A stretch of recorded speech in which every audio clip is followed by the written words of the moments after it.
Furfura Sharif বোখারিয়া foundation একটা অরাজনৈতিক সংগঠন। মাশাআল্লাহ, খুবই খুশির বিষয় যে আজকের শীত বস্ত্র বিতরণ একটা অনুষ্ঠান। আজকের 1 জানুয়ারি না, এই 1 জানুয়ারিকে কেন্দ্র করে কত টাকা পয়সা, আমি বাইরে যাচ্ছি না, আমার পশ্চিম বাংলার কথাই বলি, কেননা আমরা এখানে বসবাস করি। এই পশ্চিম বাংলার বুকে কত টাকা পয়সা তছনছ হয়েছে আজকে রাত্রে, খেয়াল করেছেন কেউ? রাত্রে 12টার সময় কেউ খেয়াল করেছেন কত কোটি টাকার বাজি পড়েছে? এই খেয়াল করেননি আপনারা? শহীদুল ভাই দেখেন কত কোটি টাকার বাজি নষ্ট হয়েছে, তার ঠিক ঠিকানা নাই। তারপরে ডিজে মিউজিক মদ আছে না নাই? আছে। এত টাকা পয়সা সব নষ্ট হয়ে গেল। কেউ কোনো কথা বলছে কি? কেউ কোনো কথা বলছে যে এত টাকা পয়সা নষ্ট না করে যদি একজন গরিব মানুষকে দেওয়া হতো, অসহায় মানুষের পাশে গিয়ে দাঁড়ানো হতো, তাহলে আজকের কতই না তার সুবিধা হতো, এবং সে অন্তত 5 ওয়াক্ত নামাজের পরে আল্লাহর দরবারে দোয়া চাইতো। কথা ঠিক না ভুল? কিন্তু না, অনেক সমস্যার সম্মুখীন হয়। এই ধরনের ডিজে যখন রাস্তার ধারে বাজে, কত মানুষ রাস্তা দিয়ে যায়, অসুস্থ মানুষ, তারা অসুস্থ বোধ করে। কিন্তু বুখারিয়া ফাউন্ডেশন থেকে এত সুন্দর একটা মজলিস করেছে, যে মজলিস থেকে গরিব মানুষের পাশে গিয়ে দাঁড়ানোর একটা উপায়, একটা পথ। আপনি ভাবছেন যে গরিবের পাশে গিয়ে আপনি দাঁড়াচ্ছেন না, এটা আপনি কোথায় দাঁড়াচ্ছেন? আল্লাহ পাক আপনাকে দাঁড়ানোর সৌভাগ্য অর্জন করে দিয়েছে। আল্লাহ পাক চাইলেন বলে তো তুমি দাঁড়াচ্ছ তার পাশে, নচেত কিছু নয়। এখানে আলেম ওলামা প্রচুর আছে, কোরআন হাদিস দিয়ে বক্তব্য দিলে অনেক সময় যাবে। আমি 2-4টে কথা বলবো। বেশিরভাগ সময় মক্কা শরীফ, মদিনা শরীফে সেখানে যখন থাকি, আমি যেগুলো দেখি, আমার বাস্তবতা দিক দিয়ে আমি আপনাদের কাছে পেশ করছি। আমার বাস্তবতা সেটা কি? সেখানে কোনো মানুষকে ভিক্ষা করতে আমি দেখিনি। দেখেছেন? ভাই সাহেব দেখেছেন কেউ? কিছু ভিখারি সেখানে আছে, তাদের যদি পুলিশ দেখতে পায় দূরে থেকে, ভিখারি দেখবেন পা ভাঙা ভিখারি, সে দৌড়াচ্ছে, খুঁড়িয়ে খুঁড়িয়ে ভিক্ষা করছে, পুলিশ দেখা মাত্র সে দৌড়াচ্ছে। কি ভাই কি ভাই কি হলো? আমার পা ভালো হয়ে গেছে। বুঝতে পারেননি? তার মানে ওরা ভিখারি নয়, ভিখারি সেজে ভিক্ষা করছে। এখন সেখানে তো আমরা ঝগড়া ঝামেলা করতে যাইনি নাকি, আল্লাহর ইবাদত করতে গেছি। তা সেখানে ভিখারি নাই কেন?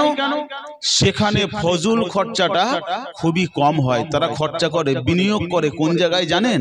মানুষ যখন, ওরা সবসময় এটা বোঝে যে মানুষ যে হাত পেতে নেয় তাকে দিও না, তাকে দিও না।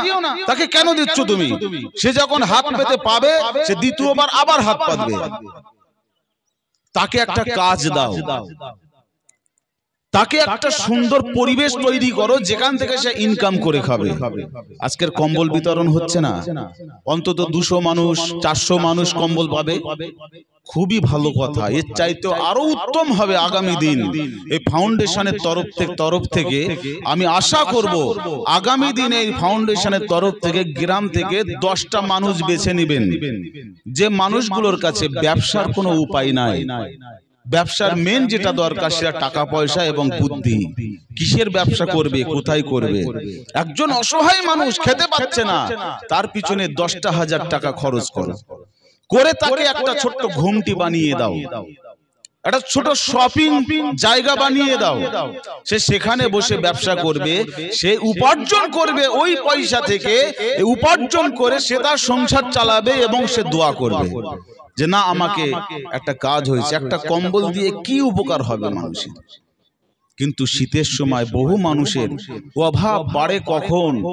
যখন একজন মানুষ বারবার হাত পাচ্ছে আর মানুষ দিচ্ছে, হাত পাচ্ছে আর মানুষ দিচ্ছে, এই জায়গাতে সে কোনোদিন খেটে খেতে যাইবে না।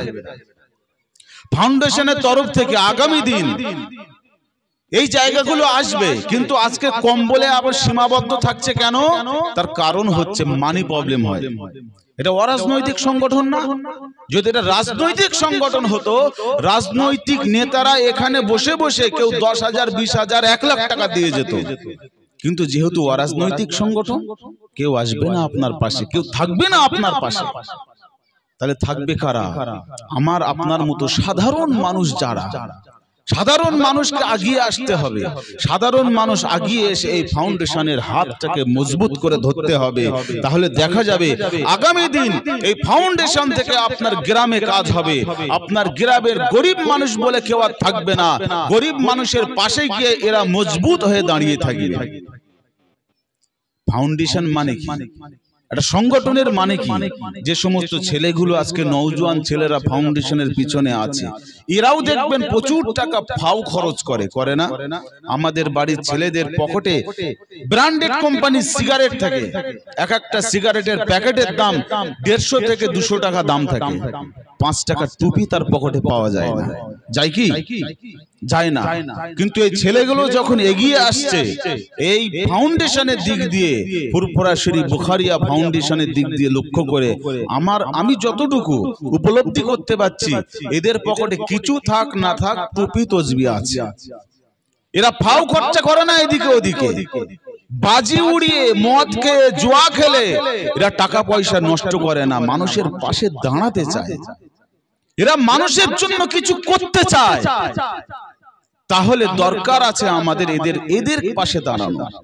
যারা মদ খায়, জুয়া খেলে, গান বাজনা হই হুল্লোড় করে, তাদের দিকে তাকানোর কোনো দরকার নেই।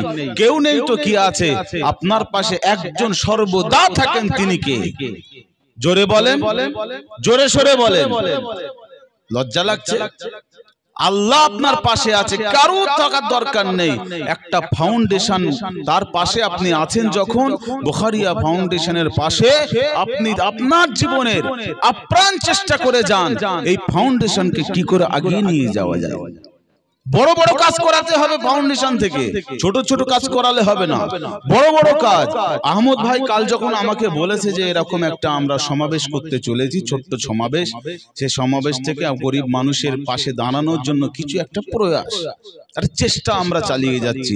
আমি বলছি আমার 1000 কাজ থাকলেও ইনশাআল্লাহ ওখানে আমি উপস্থিত হব। আমি 1000 কাজের ভিতরে আমি উপস্থিত হয়েছি, এখনই আমাকে চলে যেতে হবে। বারবার ফোন আসছে, মেসেজ আসছে। প্রতিটা মানুষই এখন ব্যস্ত, সেই ব্যস্ততার ভিতরে প্রতিটা মানুষকে এমন একটা সংগঠনের পাশে সকলকে দাঁড়ানো আমাদের দরকার। কেননা বিশ্বনবী বললেন, যে ব্যক্তি কোন অসুস্থ মানুষকে দেখতে যায়, অসুস্থ মানুষ আপনার গ্রামে নাই, আটঘরায় আছে অসুস্থ মানুষ, অসুস্থ মানুষকে দেখার জন্য আপনি বাড়ি থেকে বার হলেন, অসুস্থ মানুষটাকে দেখলেন, দেখে আবার রাস্তা দিয়ে বাড়ি ফিরলেন, এই যে বাড়ি থেকে যাওয়া এবং আসা, আল্লাহ রাসূল বলছে সে দুনিয়ার কোন জায়গায় হাঁটেনি, সে জান্নাতের ভিতরে রাস্তা দিয়ে হেঁটেছে। একবার জোরে হবে না? তো গরিবের মানুষের পাশে এইভাবে আপনাকে দাঁড়াতে হবে মজবুতের সঙ্গে। সেই গরিব মানুষের অভাব অনটন যেন এমন ভাবে তার পাশে দাঁড়াও, সে অভাবটা যেন আর কোনোদিন তার কাছে না থাকে। একটা কম্বল দিলেই যে অভাব চলে যাবে তা নয়। কম্বলটা দিচ্ছে কি কারণে? আজকের মানি প্রবলেম। এই টুপিওয়ালা দাড়িওয়ালাদের কাছে খুব বেশি পয়সা থাকে না। ইমাম সাহেবের মাইনে কত? ক টাকা? 10,000 12,000 ইনকাম করে, তার সংসার চালাতে লাগে 20,000 টাকা। মাদ্রাসার মুদারিসের মাইনে কত? 10,000 12,000 15,000 ইনকাম করে, তার সংসারে লাগে 20,000 টাকা। সে ফাউন্ডেশন চালাবে কি করে? কি করে ফাউন্ডেশন চালাবে? আপনারা যদি আগিয়ে আসেন তারপরেই এরা ফাউন্ডেশন চালাতে মজবুত হবে। এখানে আমি অনেক পুরানো আটঘরা এই পাঠাগার ছিল, এইটা মনে হয় সম্ভবত, হ্যাঁ, এখান থেকে প্রচুর মানুষ কিতাব নিয়ে যেত পড়ার জন্য। এটা কত বড় একটা পদক্ষেপ ছিল তখন। এখন তো চলছে, এখন বন্ধ হয়ে গেছে। কত মানুষের সুবিধা হতো এই জায়গা থেকে, পড়াশোনার একটা বড় কেন্দ্র ছিল, আজকে নাই কেন? আজকে তো সেটা তো বাড়ার কথা ছিল, আরো বড় হবে, আরো উন্নত হবে। কিন্তু দিন দিন ভালো কাজ থেকে মানুষ দূরে সরে যাচ্ছে, মন্দ কাজের দিকে মানুষ আগিয়ে আসছে। আগামী দিন দুনিয়া শেষ হবে, সেটা তো খুব কাছাকাছি। দুটো দল হবে, একটা হবে দাজ্জাল আর একটা হবে ইমাম মেহেদী আলাইহিস সালামের দিকে। আপনি দাজ্জালের দিকে থাকতে চান না মেহেদী আলাইহিস সালামের দিকে থাকতে চান? আপনাকে এখন থেকে ঠিক করে নিতে হবে। আমি আপনি মুসলমান, আমাদেরকে সমস্ত দিকটা লক্ষ্য রেখে যখন আমার চলার পথটা হয়ে যাবে দাজ্জালের দিকে, আমার চলাফেরা ওঠা বসা কথাবার্তা, আমার সমাজনৈতিক, আমার ধর্মনীতি, আমার সমাজনীতি, আমার রাজনীতি সবকিছু যখন দাজ্জালের পক্ষে চলে যাচ্ছে, ভাববেন কিয়ামত সন্নিকটে চলে এসেছে। আমি হাজারবার চেষ্টা করলেও মেহেদী আলাইহিস সালামের দলে আমি ঢুকতে পারবো না। আমাদেরকে সবকিছু চলার পথ থেকে শুরু করে, আমার সংসারী জীবন থেকে শুরু করে, আমার ওঠা বসা, বন্ধু বান্ধব থেকে শুরু করে এ টু জেড সমস্ত কাজটা আল্লাহ আল্লাহ রসুলকে খুশি করার জন্য চলতে হবে। জোরে হবে না? তাহলে এই দুনিয়াতে আপনি ইমাম মেহেদী আলাইহিস সালামের পক্ষে থাকলেন, আখির নবীর উম্মত বলে কিয়ামতের ময়দানে দাবি করতে পারবেন। অন্যথায় অন্যায় কাজের সঙ্গে যুক্ত থেকে আল্লাহ রসুলের উম্মত বলে দাবি করবেন, এই আশা করাটা বৃথা। তা সেই জন্য সংক্ষিপ্ত বক্তব্য আর আগিয়ে নিয়ে গেলাম না।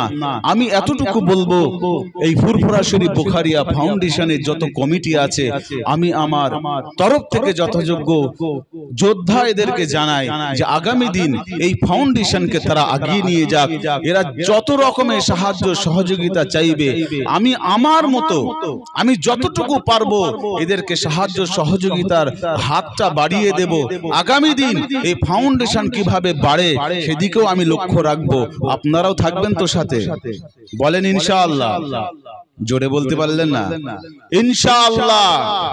আর বেশি কথা না বাড়িয়ে আমার সংক্ষিপ্ত বক্তব্য এখানে সমাপ্ত করছি। ওমা আলাইনা ইল্লাল বালাগ। আসসালামু আলাইকুম ওয়া রাহমাতুল্লাহ।